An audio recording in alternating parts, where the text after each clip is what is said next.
Aujourd'hui, nous allons voir une tradition qui nous parle d'exécution avec noblesse, et c'est la chasse à courre.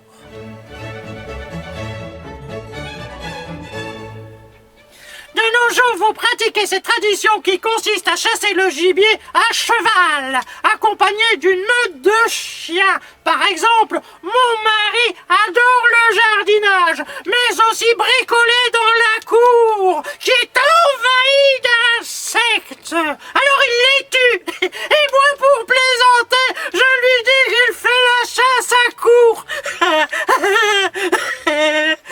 Mais d'où vient cette tradition ?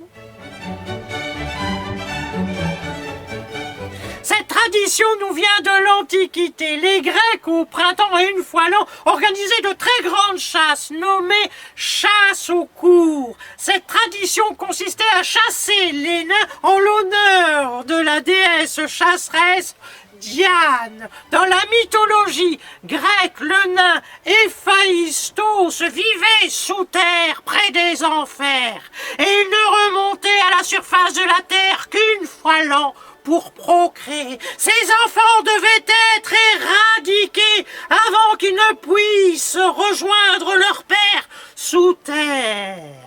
Avec l'arrivée de la chrétienté, les autres croyances ont disparu.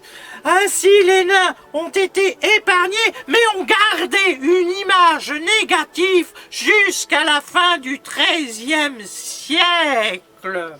La chasse au courre est devenue au Moyen-Âge la chasse de courre, signifiant une chasse seigneuriale. Puis, avec le temps, ça s'est transformé en chasse à courre, signifiant une chasse en courant. Les nains, eux, au XIVe siècle, sont rentrés au service des seigneurs comme bouffons. Puis, par la suite, sont devenus des poupées pour la royauté. Voilà d'où vient cette tradition. Donc, la chasse à courre, en somme au départ, c'était des chasseurs nymphomanes. En tout cas, j'espère que vous avez trouvé ce récit géant, parce que cette histoire, c'est vraiment n'importe quoi. Ce n'est qu'un poisson